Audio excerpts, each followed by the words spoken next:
ಅತಿಶಯವಾಗಿ ಏರ್ಪಟ್ಟು ನಮ್ಮ ಪ್ರಾಚೀನ ಗಂಧಗಳು ಹಳೆಯ ವಾಸನೆಗಳೆಲ್ಲ ಓಡಿದಾಗ ಪ್ರಪಂಚ ಚಿಂತಾಂ ಪರಿವರ್ಜಯಂತಿ, ಪ್ರಪಂಚದ ಚಿಂತೆಯನ್ನೇ ಪರಿಹರಿಸಿ ಒಂದು ನಿದ್ದೆ ನಮ್ಮಲ್ಲಿ ಏರ್ಪಡುತ್ತದೆ. ಅದಕ್ಕೆ ಹೆಸರೇ ಅಜಾಡ್ಯ ನಿದ್ರೆ ಅಥವಾ ಯೋಗ ನಿದ್ರೆ ಅಂತ. ಅಯೋಗ ನಿದ್ರೆಗೆ ಈ ನಿದ್ರೆ ದಾರಿ ಪೀಠಿಕೆ ವೇದಿಕೆ ಆಗ್ಬೋದು. ಯಾವಾಗ ಅಂದರೆ ಸಕ್ರಮವಾಗಿ ಮಾಡಿದಾಗ, ಧ್ಯಾನದ ಮೂಲಕ ನಿದ್ದೆಗೆ ಹೋಗಬೇಕು, ಅಥವಾ ನಿದ್ದೆಯನ್ನು ಮಾಡುವ ಸಮಯದಲ್ಲಿ ಮಾಡುವಂತೆ ಮಾಡಬೇಕು. ಹಾಗೆ ಮಾಡಿದಾಗ ಈ ನಿದ್ದೆ ಧಾತು ಸಾಮ್ಯವನ್ನು ಕೊಡುತ್ತೆ. ಅಂದರೆ ಅದನ್ನೇ ಕೊಡುತ್ತೆ ಅಂತ ಅರ್ಥ. ಧಾತು ಸಾಮ್ಯವನ್ನು ಕೊಡುತ್ತೆ ಅಂದರೆ ಸಮಾಧಿಯನ್ನೇ ಕೊಡುತ್ತೆ ಅಂತಲೇ ಅರ್ಥ ಅದಕ್ಕೆ ಅಂತ. ಆಯುರ್ವೇದ ಪ್ರತಿಜ್ಞೆ ಮಾಡೋದು ಕೂಡ ಹಾಗೆ ಅಂತ. ಈ ಶಾಸ್ತ್ರಕ್ಕೆ ಪ್ರಯೋಜನ ಏನು ಅಂತ ಪ್ರಶ್ನೆ ಮಾಡಿ ಆ ಪ್ರಯೋಜನ ಹೇಳುವಂಥದ್ದು ಧಾತು ಸಾಮ್ಯಂ. ಅದೇ ಈ ಶಾಸ್ತ್ರದ ಪ್ರಯೋಜನ. ಈ ಸಪ್ತಧಾತುಗಳಲ್ಲಿ ಅಥವಾ ತ್ರಿಧಾತುಗಳು ಇವುಗಳಲ್ಲಿ ಸಾಮ್ಯವನ್ನು ಏರ್ಪಡಿಸಿಕೊಡುವಂಥದ್ದು. ವೈಷಮ್ಯಮೇ ರೋಗ, ಧಾತು ಸಾಮ್ಯಂ ಅರೋಗತ, ಅದೇ ಆರೋಗ್ಯ ಎಂಬುದಾಗಿ ಈ ಶಾಸ್ತ್ರದ ಪ್ರಯೋಜನವನ್ನೇ ಅದನ್ನಾಗಿ ಹೇಳಿದೆ. ಅದನ್ನೇ ಮಾಡಿಕೊಡುತ್ತೆ ನಿದ್ರೆ. ಸರಿಯಾಗಿ ಮಾಡಿದರೆ ಈ ನಿದ್ದೆ ಒಂದೇ ಅದನ್ನು ಮಾಡಿಕೊಡುತ್ತೆ, ಧಾತು ಸಾಮ್ಯವನ್ನು. ನಿದ್ದೆ ಒಂದೇ ಮಾಡಿದ್ರೆ ಸಾಕಲ್ಲ, ಹಾಗಾದರೆ ಬೇರೆ ಏನು ಬೇಕಾದ್ರೂ ಬೇರೆ ಸಮಯದಲ್ಲಿ ಮಾಡ್ಕೋಬೋದಲ್ಲ ಅಂತಂದರೆ, ನೀವು ಬೇರೆ ಸಮಯದಲ್ಲಿ ಏನು ಬೇಕಾದ್ರೂ ಮಾಡಿದರೆ ಬೇರೆ ಸಮಯದಲ್ಲಿ ಏನು ಬೇಕಾದ್ರೂ ಮಾಡಿದರೆ ನಿದ್ದೆ ಸರಿಯಾಗಿ ಬರೋಕ್ಕೆ ಸಾಧ್ಯ ಇಲ್ಲ ಅಂತ ನಮಗೆ ಅದನ್ನೇ ಕೇಳಬೇಕು ಅಂತಿದ್ವು. ಉದಾಹರಣೆಗೆ ಆಹಾರದಿಂದ ನಿದ್ರೆಗೆ ಅನುಕೂಲ ಹೇಗೆ ಹೇಳ್ತೀರಾ?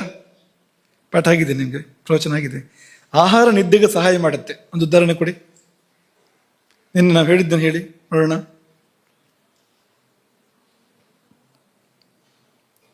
ಆಹಾರದಿಂದ ನಿದ್ದೆಗೆ ಸಹಾಯ ಆಗುವಂಥದ್ದು ಹೇಳು, ಜೋರಾಗಿ ಹೇಳಿ.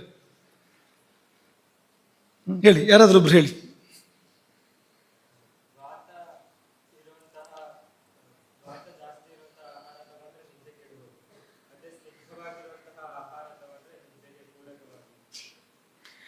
ಸರಿ ಇದೆ.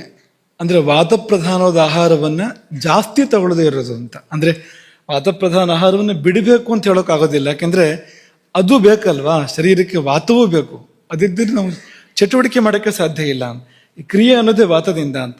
ಆದರೆ ಅದನ್ನೇ ಜಾಸ್ತಿ ಬಳಸ್ತಾ ಹೋದರೆ ನಿದ್ದೆ ಕಡಿಮೆ ಆಗುತ್ತೆ. ಹಾಗೆ ಸ್ನಿಗ್ಧವಾದ ಅಂದರೆ ಜಿಡ್ಡುಳ್ಳ ಆಹಾರವನ್ನು ಜಾಸ್ತಿ ಬಳಸಿದರೆ ಅಥವಾ ಮಧುರವಾದ ಆಹಾರವನ್ನು ಜಾಸ್ತಿ ಬಳಸಿದರೆ ನಿದ್ದೆ ಚೆನ್ನಾಗಿ ಬರುತ್ತೆ. ಅದರಿಂದ ಜಾಸ್ತಿ ಅಂದರೆ ಅದಕ್ಕೊಂದು ಇತಿಮಿತಿ ಇದೆ ಅದಕ್ಕೆ, ಅದನ್ನು ಬಿಟ್ಟೆಲ್ಲ ಅಲ್ಲ. ಆಮೇಲೆ ಇನ್ನೊಂದು ಹೇಳಿದ್ದು, ಸಾಯಂಕಾಲದ ಆಹಾರದ ಬಗ್ಗೆ ಹೇಳಿದ್ದು ನೆನಪಿದೆಯಾ ನಿಮಗೆ?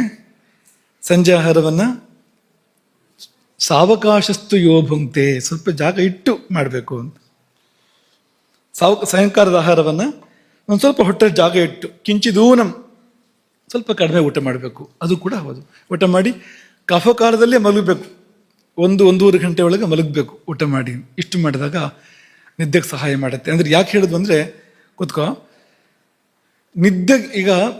ನಿದ್ದೆ ಒಂದನ್ನು ಸರಿ ಮಾಡಿದ್ರೆ ಸಾಕು ಅನ್ನೋದು ಹೌದಾದರೂ ಆ ನಿದ್ದೆ ಒಂದನ್ನು ಸರಿ ಮಾಡಬೇಕು ಅಂದರೆ ಉಳಿದಿದ್ದೆಲ್ಲ ಸರಿ ಇರಬೇಕಾಗಿದೆ, ಅನಿವಾರ್ಯ.